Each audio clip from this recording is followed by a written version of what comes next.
दोस्तों, रूस और यूक्रेन के बीच युद्ध के 1512 दिन हो गए हैं, जबकि ईरान के ऊपर थोपे हुए युद्ध का आज 47वां दिन है और युद्ध बंदी का 8वां दिन है। पहले संक्षिप्त में देखते हैं कि दक्षिण यूक्रेन और उससे सटे हुए अन्य क्षेत्रों में मुख्य परिवर्तन क्या हुए हैं या क्या रुझान या प्रवृत्ति है। जापोरिजिया में यूक्रेन का काउंटर अटैक स्टेपनोहिस्क पावलिवका लाइन पर लगातार जारी है, जो कामियांस्की फ्रंट पे है। यूक्रेन का यहाँ पर रीइंफोर्समेंट भी देखा गया है तथा वहाँ पर उनके द्वारा ड्रोन की एक्टिविटीज़ काफ़ी ज़बरदस्त है, जो रूस से अधिक है और उससे आगे है। यूक्रेन ने वेजिल्यांका पर आक्रमण किया था और संभवतः वह उसके कब्जे में आ चुका है और यूक्रेन द्वारा लगातार मेलितोपोल के लॉजिस्टिक लाइन पर आक्रमण किया जा रहा है। पूर्व में पुक्रोव से कॉन्स्टेंटिनोवका की तरफ तथा सिवर्स्क से स्लावियांस्क की तरफ रूसी सैनिकों का बढ़ना लगातार जारी है, पर गति काफ़ी धीमी है।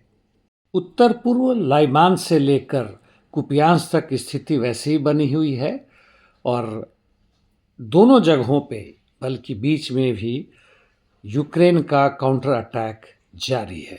खार्को के उत्तर यानी वोल्चांस्क दिशा में रूसी सैनिक लगातार आक्रमण कर रहे हैं। रूबीजने, टर्नोवा, कोलोडिक्जने, वेलिकी बर्लुक तथा वेजिली दिशा में लिप्स्टी क्षेत्र में स्थिति काफ़ी दिनों से शांत है और कुल मिलाकर वोल्चान दिशा में रूसी सैनिक 300 मीटर आगे बढ़े हैं तथा वेलिको बर्लुक में 500 मीटर। सुमी में भी रूसी सैनिक लगातार आक्रमण कर रहे हैं। नोवो इवानिवका, कैटरिनिवका, कोरचाकिवका, पावलिवका, क्राजनोपिलिया और यूनाकिवका में खासकर वह शास्तके डिस्ट्रिक्ट में करीब 150 मीटर आगे बढ़े हैं, जबकि पूरे सुमी क्षेत्र में 400 तथा क्राजनोपिलिया क्षेत्र में 300 मीटर आगे बढ़े हैं। यूक्रेन के हिसाब से मायरोपिल्स्का गांव पे रूस का कब्जा हो चुका है। इंटरडिक्शन मिशंस लगातार जारी है।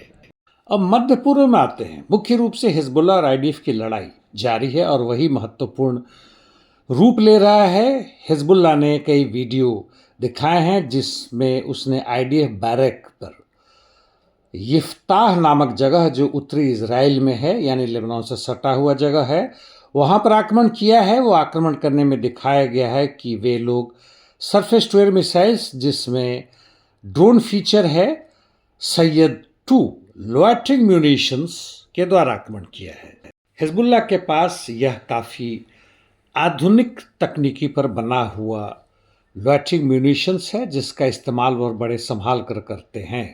आईडीएफ का ग्राउंड ऑपरेशन भी बहुत ज़बरदस्त रूप से जारी है और वह लेबनान में अधिकांश जगहों में उनकी कोशिश है कि जहाँ जहाँ भी बिल्डिंग उन्हें नज़र आता है, खासकर दक्षिण क्षेत्र में, अभी बेरूत पर नहीं आक्रमण ज़्यादा कर रहे हैं, को बर्बाद किया जाए। अल तायबे, खासकर बिंट जबेली पर आईडीएफ का बहुत ज़बरदस्त जोर है, लेकिन वह सफल नहीं हो पा रहे हैं। इस बीच में अमेरिका में बातें चल रही हैं इजराइल और लेबनान के दूतों के बीच में, एम्बेसडर्स के बीच में, जिसका नेतृत्व वहाँ के उपराष्ट्रपति कर रहे हैं।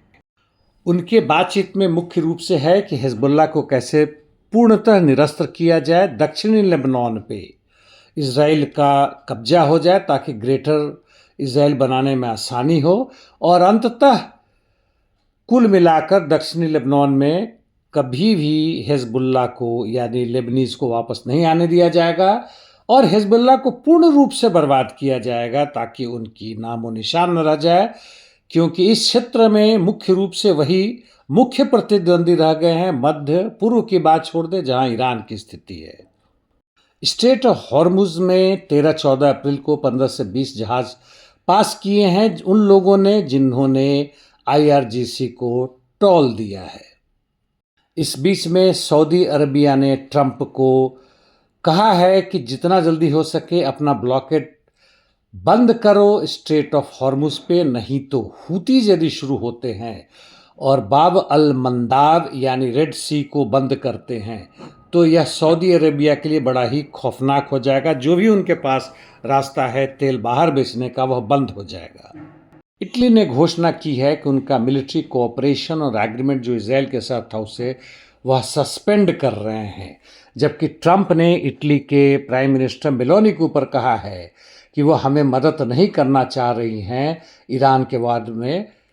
मैं सोचता था कि वह बहुत हिम्मती हैं, लेकिन ऐसा नहीं है। लेकिन इस बीच में सर्बिया ने कहा है कि इजराइल के साथ वह मिलकर कॉम्बैट ड्रोन्स बनाएंगे। तकरीबन इजराइल का 51% और सर्बिया का 49% होगा और दुनिया के सबसे एडवांस टेक्नोलॉजी द्वारा बनाया हुआ ड्रोन्स होगा। यानी पूरे विश्व में जहाँ भी देखें इजराइल और अमेरिका की धाक है, भले ही वह लड़ रहे हैं और रो रहे हैं, वो बात अलग है। आज के लिए बस करता हूं दोस्तों, कल फिर मिलेंगे। लेकिन चलते चलते देख लें कि नॉर्थ कोरिया का गाइडेड मिसाइल डिस्ट्रॉयर आ चुका है।